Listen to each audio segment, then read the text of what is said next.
Salve, salve, santistas, depressivos, odiadores de VAR de todo o Brasil, de todo mundo. Tamo aí para mais uma análise pós-jogo, em um jogo onde mais uma vez foi marcado pela polêmica do VAR, da interferência do árbitro de vídeo, né, no 2-2 contra o Vasco. Um bom jogo em que o Vasco surpreendeu positivamente, né, o nosso adversário. A gente vai falar um pouco mais. Mas, enfim, eu falei isso do VAR, mas me isento de comentar sobre o VAR no jogo de hoje para, enfim, não ficar muito repetitivo, né? Quarto jogo seguido que tem essa interferência. Eu até acredito que possa ter tido acerto, sim, né? Possa o primeiro gol do Vasco, o Felipe Bastos, estar na mesma linha, né, que o pé do Lucas Veríssimo. E no lance do pênalti, o Alisson ter subido com o braço assim também, ter configurado. Enfim, o que eu questiono mais é o critério, né? A gente vê lances parecidos, quase idênticos em outros jogos também. Só que parece que é só com o Santos que os caras são convictos em ir lá e marcar e dar tudo contra a gente. Mas enfim, não vou me estender a isso. Acho que também o Santos é um time muito fraco de bastidores e não tem, sabe, alguém, uma força para ir lá e peitar, fazer alguma coisa a respeito disso, né? Então é um time que todos sempre, na dúvida, vai ser contra o Santos. O presidente é um bundão que nem aparece, o Santos há tempos não tem força em bastidores e tudo mais. Então esperem que os próximos lances que forem duvidosos, vão ser sim marcados contra a gente, na dúvida, né? Do jeito que tá nessa questão de bastidores, como eu falei, todo mundo passeia em cima. Mas enfim, não vou mais falar de VAR, tá? Nesse vídeo. Não tô dando minha opinião a respeito das marcações de hoje e tal. Então vamos falar do bom jogo que foi hoje, né? Quem esperava um Vasco atrás, jogando por uma bola, um Vasco retrancado, assim, esperava um pouco disso também, eles mais no contra-ataque, assim, se enganou, né? O Vasco manteve o seu estilo, mesmo com o time remendado, assim, vários desfalques, né, por suspensão. Então perderam um dos principais jogadores por suspensão hoje, o Thales Magno estava expulso. Perderam vários jogadores por conta do Covid, a zaga titular não jogou hoje, vindo de uma derrota e tudo mais. Mas o Vasco manteve o estilo de jogo, né? Como eu estudei no pré-jogo também, eles manteram aquele estilo de jogo de um jogo equilibrado, com posse de bola, marcando forte e também marcando pressão, né? Que é bem essa característica do ramonismo, como a torcida do Vasco gosta de dizer. Então, eu falei, né, que no pré-jogo que a principal jogada do Vasco, a principal aposta deles seriam de uma bola sobrada assim pro Cano, que é o matador deles, é o cara de um toque já define. Então a bola acabou nem chegando muito dele ao longo do jogo, né? Mas no comecinho do jogo ele já deu um susto, né? Ele deu um chute perigosíssimo em um lance onde o Felipe Jonathan vacilou. A bola sobrou para ele que tem um bom poder de definição, chutou e já foi o primeiro susto do Santos com segundos de jogo. E aí a gente já viu que ele era um jogador que a gente ia ter que tomar mais cuidado. Inclusive o Cuca colocou o Alisson de zagueiro hoje a princípio. E aí colocou o Jobson como primeiro volante, porque achou que o Jobson dava uma saída melhor de jogo como primeiro volante, por qualidade de passe. Enfim, ele errou vários passes hoje também. E o Alisson seria um jogador para ficar mais no mano a mano com o Cano, porque o Alisson tem esse poder mais forte de marcação também.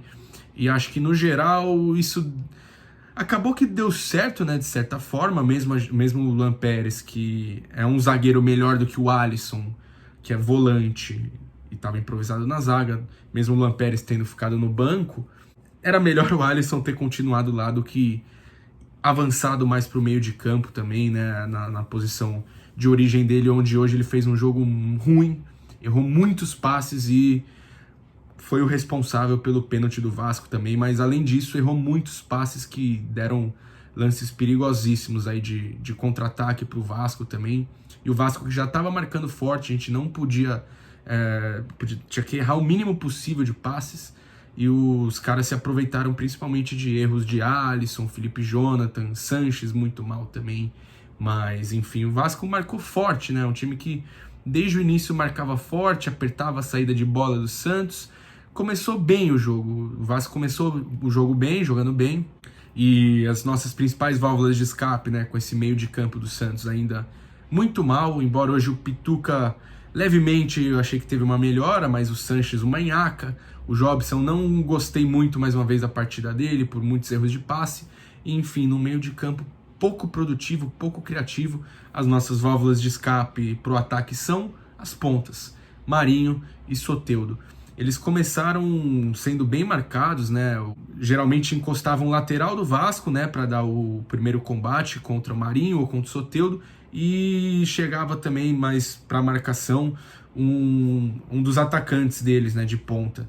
Às vezes o Catatá ou o Juninho, então eles conseguiram, nos primeiros momentos do jogo, assim, anular até que bem o Marinho e o Soteldo. Então, com o meio de campo inexistente e com o Marinho e o Soteldo a princípio estando bem marcados, a bola não chegava para o Raniel, que foi outro que me decepcionou hoje, botava até que fé nele, expectativa, mas a bola não chegando, ele tinha que sair muito da área para tentar buscar a bola e acabou que ficou ofuscado um pouco, né? A gente só via ele quando sofria algumas faltas, assim, no meio de campo também. Mas, enfim, e depois o Santos conseguiu, com o Soteldo, furar essa marcação do Vasco, né? Depois de um lance de escanteio, se eu não me engano, sobrou para o Soteldo no mano a mano com o atacante do Vasco, eu não me lembro quem que era, e aí, acho que foi o Catatal, aí ele botou o Catatal para sambar, deu aquela jogada dele que, apesar de já ser manjada, né, tipo, dos cortes e tudo mais, às vezes ele consegue se dar bem no mano a mano, cruzou, e o Lucas Veríssimo, com uma boa presença de centroavante, assim, né, foi lá e cabeceou. Então, um bonito gol, vindo de uma bonita jogada do Santos também, uma boa trama do Soteldo e um bom cruzamento pro Lucas Veríssimo, entrando meio que como um falso 9, um elemento surpresa, né. E aí, depois do gol do Santos, o jogo deu uma certa equilibrada, acho que até o meio de campo do Santos, principalmente com o Pituca, começou a se achar um pouco mais na partida. O Vasco passou a ter mais dificuldades no jogo, né? Acho que o Santos cresceu um pouco assim com o seu gol, e o Vasco acabava chegando menos no nosso gol, oferecendo menos perigo. Mas aí, né, não acabou durando muito tempo isso. O Santos até que conseguiu controlar, de certa forma, o jogo, mas aí depois, no fim do primeiro tempo, um lance meio que de desatenção e que deu polêmica também, teve meio que um bate-rebate, uma sobra no pé do Felipe Bastos, do Vasco, né, e ele, cara a cara com o João Paulo, foi lá e fez o gol. A princípio, o bandeirinha já deu impedimento, mas o lance foi checado no VAR, e aí, né, deu que o pé do Lucas Veríssimo estava projetado na mesma linha, assim, dando condição, e eles empataram bem numa hora em que parecia que eles não estavam oferecendo mais tantas jogadas de perigo, né? Mas o Vasco é um time que em momento algum se acovardou hoje na Vila Belmiro, então eles o tempo todo estavam tentando buscar o resultado e meio que foram coroados, né, no finzinho desse primeiro tempo com o gol de empate. Foi pro intervalo, a principal mudança foi o Alisson voltando para a volância e o Luan Pérez entrando na zaga. E o Santos até que voltou bem para o segundo tempo, né? Voltou fazendo um bom jogo. No começo tinha mais a bola, né? O Santos chegou no primeiro tempo, a um determinado momento, ficar com 61% de posse de bola, mas finalizava pouco. E uma das principais válvulas de escape do Santos era, às vezes, tentar fazer uma pressão na saída de bola do Vasco também, tentar roubar a bola na faixa do meio de campo ou no setor defensivo do Vasco. E o Santos, né, já tinha tido algumas faltas perto da área, roubando bolas assim, e não tinha aproveitado. Eis que, em uma falta parecida, o Marinho conseguiu fazer uma cobrança magnífica de falta. O Fernando Miguel nem saiu na foto, ficou parado. Um golaço, uma mini chapada aleatória, né, no ângulo, um puta de um golaço que ele fez também. Nosso principal jogador, né, a gente tem uma Marinho dependência de fato, a gente fala faz tempo, mas legal o Marinho, tipo, o tempo todo buscando o jogo também. Ele é um dos caras que, pô, a gente não pode reclamar, porque o cara tá o tempo todo buscando o jogo, o tempo todo tentando ser agudo e acaba sobrecarregando muito mais para ele do que sobrecarregava no ano passado, né? Quando a gente tinha um meio de campo que distribuía mais a bola, mais criativo. Enfim, o Marinho hoje, tipo, o trabalho para ele acaba ficando redobrado e mesmo assim ele consegue tentar se virar e sempre oferecer as nossas principais chances de perigo contra os adversários. Mas mesmo assim o Vasco acabou não sentindo tanto gol, né? Eles ainda na proposta de jogo deles tentavam ir para cima, tentavam oferecer perigo para o Santos, então chegavam até que com frequência perto do gol do João Paulo, com algumas jogadas bem trabalhadas, conseguiam escanteios, e em um desses escanteios o Alisson subiu, né, do lance com aquele braço assim. Tem gente que falou que não daria pênalti, de certa forma interpretativo, mas como o VAR tá bem, né, na má intenção, na maldade com a gente, eu sabia que ia ser marcado pênalti. Eu sei que a bola bateu na cabeça e tudo mais, mas eu também acho que não faz muito sentido subir com o bração totalmente aberto. Acho que poderia, sei lá, ter tomado mais cuidado com a movimentação dele. Mais uma vez o VAR demorou muito, o que eu fico mais puto, né? A demora na definição dos lances, e aí acabou marcando o pênalti mesmo. O Cano, que até então não estava mais oferecendo tanto perigo, além daquele primeiro lance do jogo, estava sendo bem marcado pela nossa zaga também, foi lá e marcou, né? O cara, como a gente falou, o Cano é um cara que não dificilmente perdoa, né? E na chance de pênalti que ele teve, foi lá e fez o gol. Acho que o João Paulo foi bem no lance também, mas foi um pênalti indefensável. Ficou um jogo meio lá e cá, né? O Santos querendo a vitória, o Vasco também querendo a vitória, não se contentando apenas com o empate. E a gente, no finzinho, por pouco, não sofremos a virada, né? O Vasco, algumas horas, tinha contra-ataques, mas no finzinho teve um contra-ataque de 2 contra 1. Que sorte que sobrou para o Ribamar, que se atrapalhou todo com a bola e aí não conseguiu concluir, deu tempo da nossa zaga se recompor.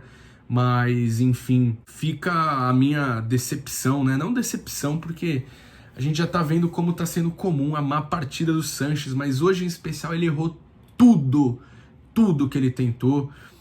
O Jobson também é um cara que tá afobado, tem jogos que ele entra bem afobado mesmo. O Jobson, cara, hoje ainda bem que o Cuca tirou ele, porque eu não duvido nada que ele seria expulso, porque ele tava perdendo muito a viagem em alguns lances, errando passes também. Alisson muito mal também hoje, além de ter sido o cara envolvido no lance de pênalti, o Alisson errando muitos passes também na saída de bola. Felipe Jonathan também desatento em alguns lances na marcação, principalmente naquele primeiro lance contra o Germancano, que poderia ter sido fatal. Depois ele até que se encontrou um pouco na partida. Raniel também sumido, a bola não chegou, mas enfim, o Santos hoje que, se você for ver, de certa forma, até que tentou. Não digo que o Santos jogou mal hoje, mas enfim, fica muito nas costas do Marinho e hoje também nas costas do Soteldo, né? Fica muito sobrecarregado neles. E eles tentam, principalmente o Marinho, eles tentam dentro do que podem, né? A gente não pode confiar que eles vão resolver sempre. E enfim, acho de um modo geral é essa análise para esse jogo de hoje. Comentem aí o que vocês acham, podem comentar de arbitragem, eu me isento hoje de comentar. Mas é isso, foi um bom jogo hoje, foi um jogo, tipo, pra gente saiu, né, com esse sabor amargo de, porra, empatamos com o Vasco em casa, e um Vasco que, apesar de ser meio que uma das sensações do campeonato, era um Vasco que estava totalmente desfalcado, e o Santos jogando em casa não podia ter perdido esses pontos, né. Então é isso, a gente agora enfrenta o Ceará, fora, vai ser um jogo difícil, o Ceará tá vindo de 2 vitórias, e vão vir totalmente animados aí para enfrentar o Santos. Mas é isso. O que vocês acharam de hoje? Deixem os comentários de vocês. Não esqueçam de deixar o like aí para fortalecer o trabalho, se inscrever no canal, e é isso. Tamo junto e tudo pelo Santos.